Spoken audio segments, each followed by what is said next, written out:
Hello and welcome to current affairs decoded. तो अभी recently waste African का एक रीजन है और एक कंट्री कह सकते हैं, बुर्किना फासो।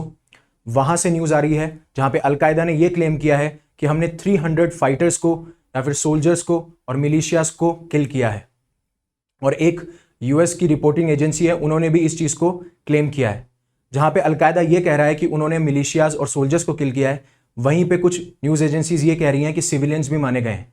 बट वहीं पे अलकायदा जो है वो इस चीज़ को डिनाई कर रहा है कि कोई भी सिविलियन कैजुअलिटी नहीं हुई है। तो हम इसके बारे में जानेंगे कि क्या ऐसी सिचुएशन प्रिवेल हो रही है वेस्ट अफ्रीकन रीजन में जिसकी वजह से ये सारी चीज़ें हो रही हैं। तो एज मैंने जैसे आपको बोला कि अलकायदा ने बोला है कि they have killed 300 fighters in Burkina Faso attack, और वो सिविलियन कैजुअलिटीज को डिनाई कर रहे हैं।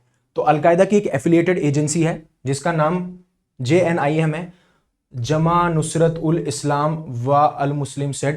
तो थोड़ा सा प्रोनाउंसिएशन में थोड़ा डिफिकल्ट हो रहा नाम, बट JNIM आप शॉर्ट एब्रीविएशन यूज कर सकते हो। उन्होंने बोला है कि हमने उन सोल्जर्स और मिलिशियास मेंबर्स को किल किया है because they were executing the trenches. वो कुछ ऐसी चीजें, गड्ढे खोद रहे थे, या फिर आप बोल सकते हो कि अपने आप को प्रोटेक्ट करने के लिए वो ट्रेंचेस खोद रहे थे, डिग कर रहे थे, और उसी वजह से अलकायदा हैव अटैक देम। ठीक है, तो were there any civilian killings? जैसा मैंने बोला कि इन्होंने तो डिनाई कर दिया, अलकायदा का जो एक एफिलिएटेड ग्रुप है उन्होंने तो डिनाई कर दिया है कि ऐसी कोई भी सिविलियन किलिंग्स नहीं हुई हैं। बट ऐसा है कि नहीं है, बिकॉज वहां पे काफी ऐसे वीडियोस निकल के आ रहे हैं जिसमें साफ साफ दिख रहा है कि कुछ ऐसे लोग हैं जो सिविलियन भी किलिंग्स हुई हैं। एंड बिकॉज जो वीडियोस सरफेस हुए तो उनमें जो लोग थे वो सिविलियन क्लोथिंग में थे, तो उसके हिसाब से भी अंदाजा लगाया जा रहा है कि there were some civilian killings as well.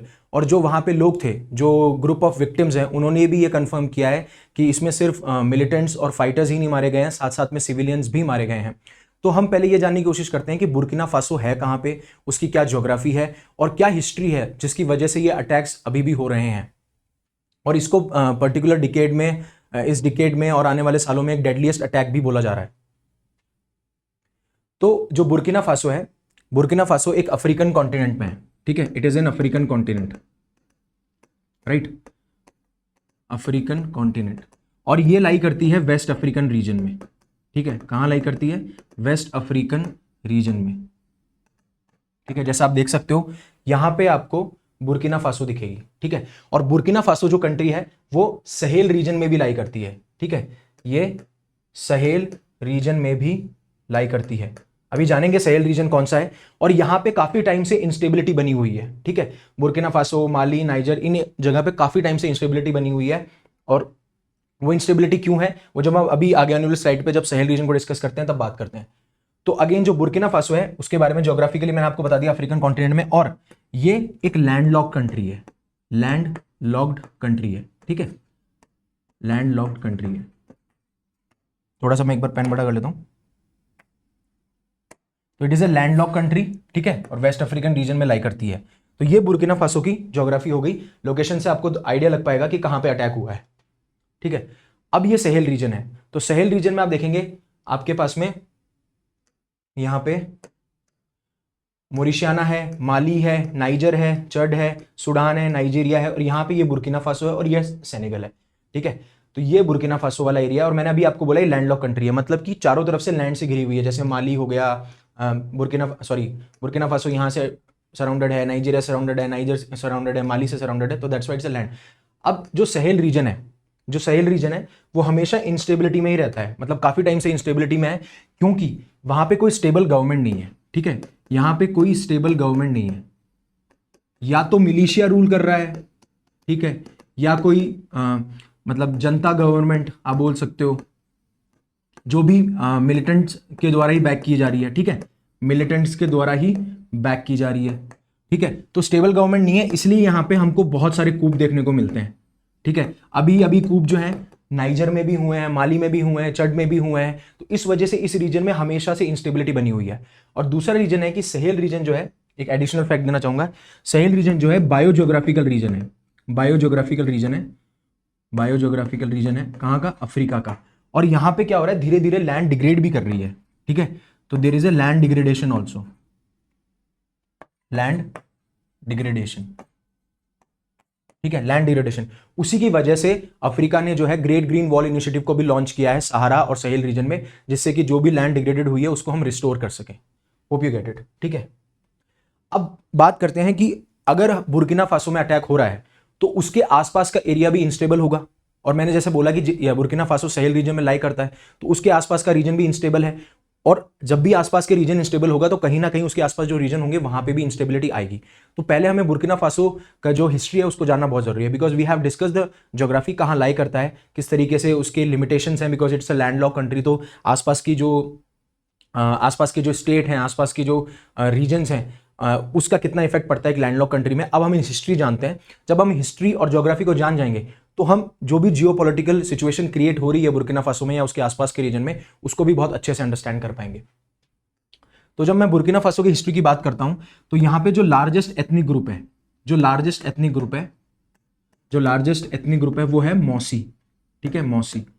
अब इन्होंने क्या किया, इन्होंने 11th, ठीक है, 11th और 13th सेंचुरी में अपने पावरफुल किंगडम्स को एस्टैब्लिश किया। ठीक है, इन्होंने अपने पावरफुल एस्टैब्लिश किंगडम को एस्टैब्लिश किया, पावरफुल किंगडम्स। लेकिन उसी के बाद में जो फ्रेंच गवर्नमेंट थी उन्होंने इसको बाद में कॉलोनी बना लिया। तो it is a former French colony. ठीक है, अभी अगर स्टेटस देखा जाएगा तो it is a farmer French colony, but वहां पे फ्रेंच गवर्नमेंट ने इसको अपनी कॉलोनी बना लिया। लेकिन जब फ्रेंच कॉलोनी बना लिया तो धीरे धीरे जैसे डेवलपमेंट्स होते गए उसके बाद में इन्होंने इंडिपेंडेंस गेन कर ली। ठीक है, दे गेन्ड इंडिपेंडेंस।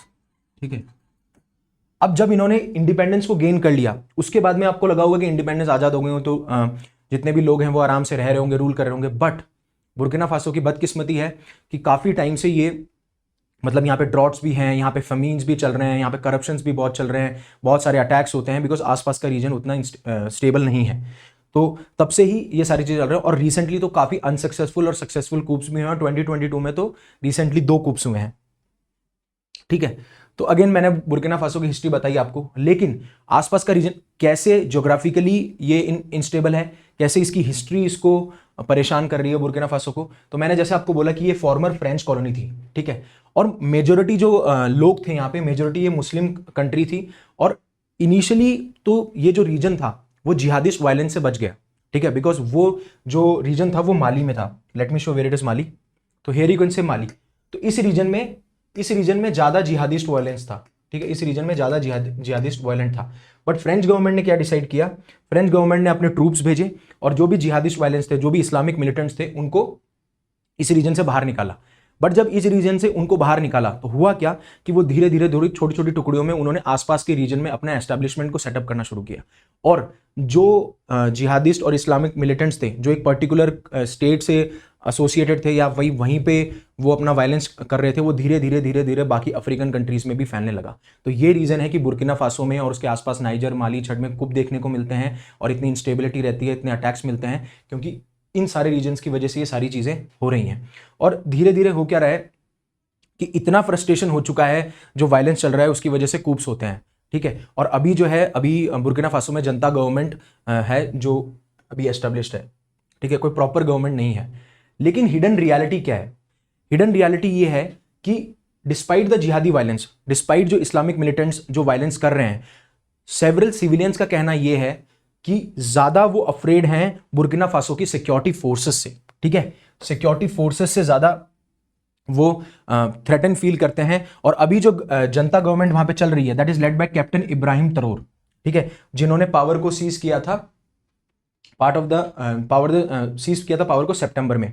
और इनकी जनता की स्ट्रेटेजी क्या रहती है? जो जनता गवर्नमेंट है या जनता लेड बाय कैप्टन इब्राहिम तरोर जो कूप किया, उसके बाद में जब इन्होंने जनता गवर्नमेंट को सेटअप किया, तो इनकी स्ट्रेटेजी ये रहती है कि ये वॉलंटियर्स को रिक्रूट करते हैं। और ये जब वॉलंटियर्स को रिक्रूट करते हैं तो वॉलंटियर्स जो हैं वो ये आइडेंटिफाई नहीं कर पाते कि एक्सट्रीमिस्ट कौन है।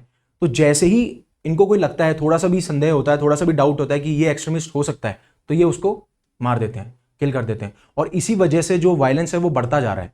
और ये जो आप ही अटैक हुआ है वो तो चलो अलकायदा के एक एफिलिएटेड ग्रुप ने क्लेम किया है, बट ज्यादा लोग अफ्रेड हैं बुर्किना फासो की सिक्योरिटी फोर्सेस से, क्योंकि ये सिक्योरिटी फोर्सेस उस वायलेंस को कर्ब तो करना चाहती है जो इस्लामिस्ट और मिलिटेंट्स अटैक कर रहे हैं, बट उसके चक्कर में क्या हो रहा है कि बाकी जो ये वॉलंटियर्स ये रिक्रूट कर रहे हैं उसकी वजह से ये सिविलियंस की भी किलिंग हो रही है। तो ये सारे रीजन्स हैं बुर्किना फासो के कि, और ये हिडन रियलिटी है, ये काफ़ी लोगों को पता नहीं है। मतलब अगर हम बात भी करें तो काफ़ी लोग इस चीज़ से अनजान हैं कि ऐसा भी कुछ हो रहा है क्या।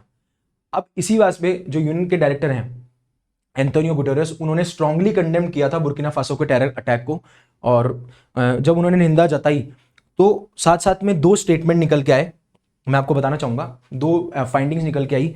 एक तो जो यूएन स्पोक्स पर्सन है,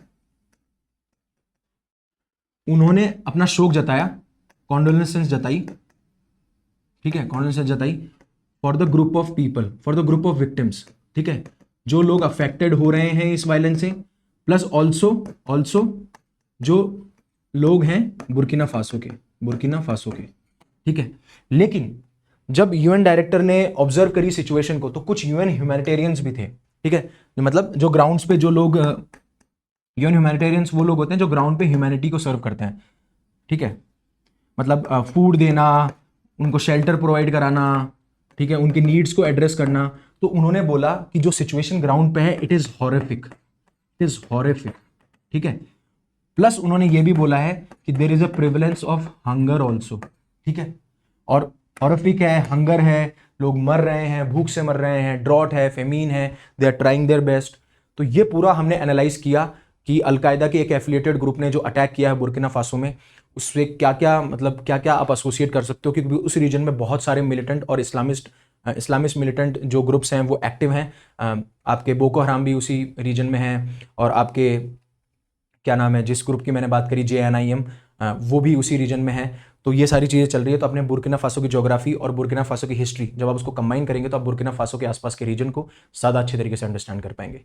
तो आपको अगर ऐसी इन्फॉर्मेशन अच्छी लगती है तो प्लीज़ लाइक कीजिए, कमेंट कीजिए, कोई सजेशन है तो आप हमें बताइए। और अगर आपकी लाइफ में ये वैल्यू ऐड कर रही है और आप सोचते हैं कि किसी और की लाइफ में भी वैल्यू ऐड कर सकती है तो आप इसको शेयर कीजिए। और अगर आप ऐसी अपडेट पाना चाहते हैं, ऐसी न्यूज़ जाना चाहते हैं तो इसको सब्सक्राइब कीजिए।